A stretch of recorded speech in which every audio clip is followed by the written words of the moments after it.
Welcome to Kaleidoscope. Let's talk. A few weeks ago, we promised you more news about our heart and lungs, that vast blue space we call the ocean. What better time to do that than when celebrating World Oceans Day, which fell in June? This year, the theme is Awaken New Depths, and that's exactly what we are going to do today. Based on the World Register of Marine Species, there are about 242,000 marine species that we know of living in the world's oceans, and we are discovering and naming about 2,000 new species on average per year. So what lies beneath the ocean? Joining me today to take a deep dive into the ocean is the founder and coordinator of Pearl Protectors and also an economist, Muditha Katuwawala, who we have interviewed on Kaleidoscope during the Express Pearl disaster. What should we know and what don't we know about the ocean?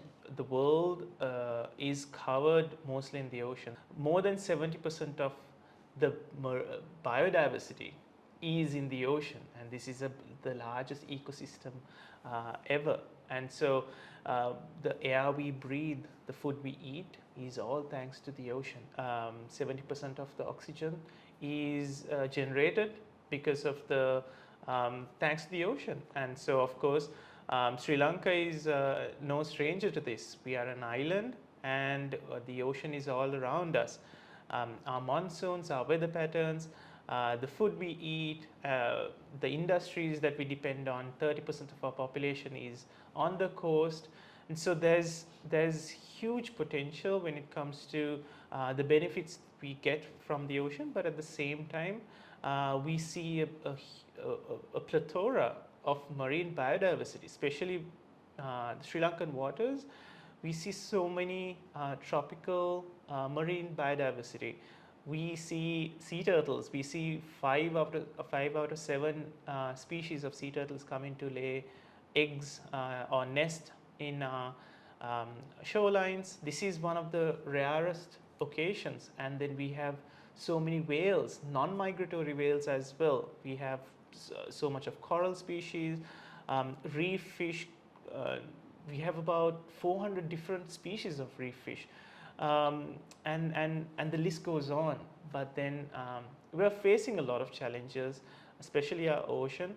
But thanks to the ocean, Sri Lanka is surviving thanks to the ocean. Our sea around Sri Lanka is 20 times bigger than our island itself. Sri Lanka is also special because we see some of the most beautiful shipwrecks around Sri Lanka, and this harbors a lot of marine species as well. Do we Sri Lankans really value what we have in the sea? Do we know what we have in the sea? It's because of this lack of awareness, lack of understanding.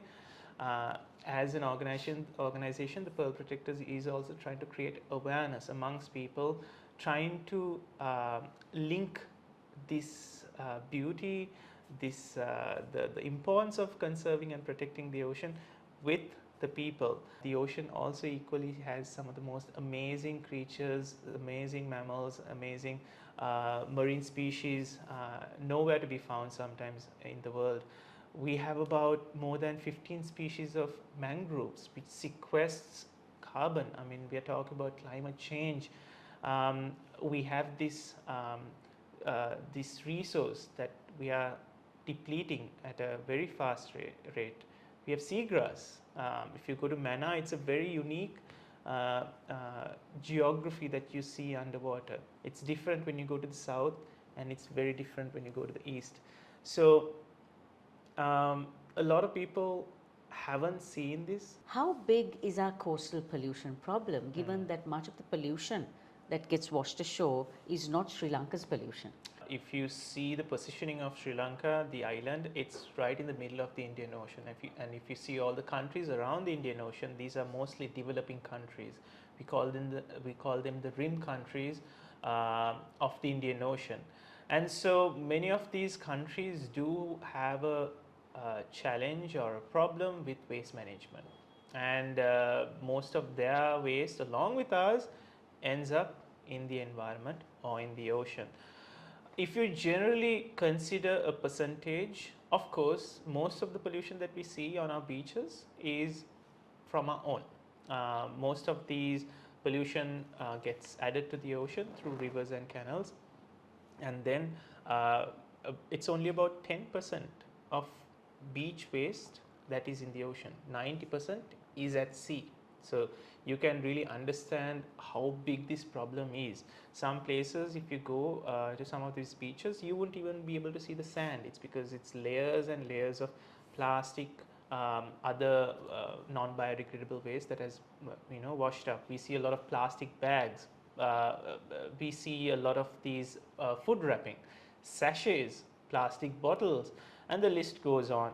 Marine litter that we see on our beaches from other countries is called transboundary marine litter. Transboundary marine litter travels through the sea using oceanographic currents, maybe the weather, and then pushes up on our beaches. So if you go to many of the western coast of Sri Lanka, you would see a lot of these plastic that has washed up from mainly India, and then there are other countries as well. But if you go to the east, we've seen that there's a large portion of this waste coming from Indonesia and many Southeast Asian countries.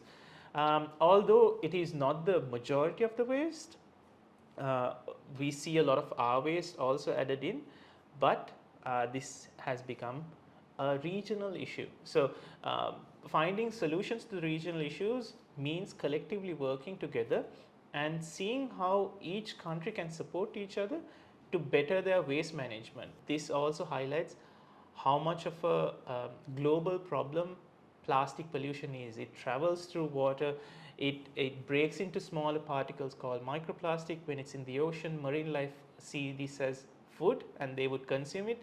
End of the day, if we are to consume that fish, that's going to go into our body. But then this plastic problem, they don't biodegrade, they last in the environment for more than 500 years. So the first invented plastic is still out there in the environment. So marine tourism is slowly getting bigger in Sri Lanka, swimming with the turtles, dolphin watching, whale watching. Now, is this being done properly? No, not at all. There is so many gaps when it comes to recreational activities, when it comes to with the marine environment, marine life. Some of the best examples is swimming with whales. We've seen during the last 10-15 years that there's been an increase in individuals attempting to sort of go out into the sea, take tourists who are unaware of this, the issues, the impact, and by charging a large amount of money, they actually go race actually towards these whales, jump right on top of these whales. And keep in mind, like I mentioned before, most of these whales are non-migratory. They can be seen in our waters, deep waters, throughout the year. In many other countries, you see these whales migrating. They go from point X to Y, but in Sri Lanka, you can see them throughout the year, which means this is their home. And so just like how you wouldn't want anybody walking into your home and just jumping on top of you, these whales also do get stressed when these kind of activities happen. This is illegal, but it is being done because of the high amount of benefits certain individuals can make. And this is one of the main reasons we believe that whale population has been decreasing. This year, only 4 blue whales have been seen in our waters, compared to many other years where you see it on a daily basis. We also see problems like spearfishing. Although it's illegal, we see a lot of these spearfish guns being used where you wouldn't really see the fish and you would just shoot at any fish that is moving. We've seen some of the most endemic protected animals, marine life, being killed through these unethical leisure activities. We see swimming with turtles, and also we've actually got footage of kids jumping on top of turtles, grabbing them, holding them, trying to stress them out as much as possible. These turtles do come to our coastline because this is their home, and they do spend a lot of their time on the coast, near the shorelines. But then just for the clips, TikToks, maybe Instagram reels, you try to get a clip, but then evidently what you're doing is you're stressing out that marine animal, which is wildlife. Policy-wise, how much needs to change and how can we get it implemented? The ocean-based resource economy is an area, if we do it right in a sustainable manner, it will potentially benefit Sri Lanka, but at the same time will incentivize protecting and conserving the marine environment. We've seen small island nations like Maldives, Seychelles, even in the Pacific Ocean, there are islands that are harnessing the benefits through their ocean, and they, being small islands, they don't have a lot of space on land, so they do have to depend on the ocean.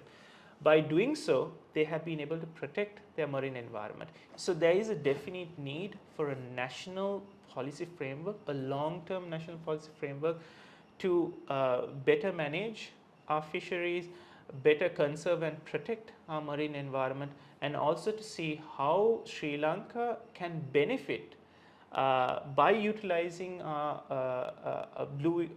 the ocean in an effective and a sustainable way. Some of the examples I can bring you is Muditha Katuwawala right now. Muditha Katuwawala is the third largest mangrove reserve in Sri Lanka. It can sequester so much of carbon, especially at a time when we see everybody talk about climate change, carbon sequestration. Seagrass and mangroves are one of the best sequesters of carbon.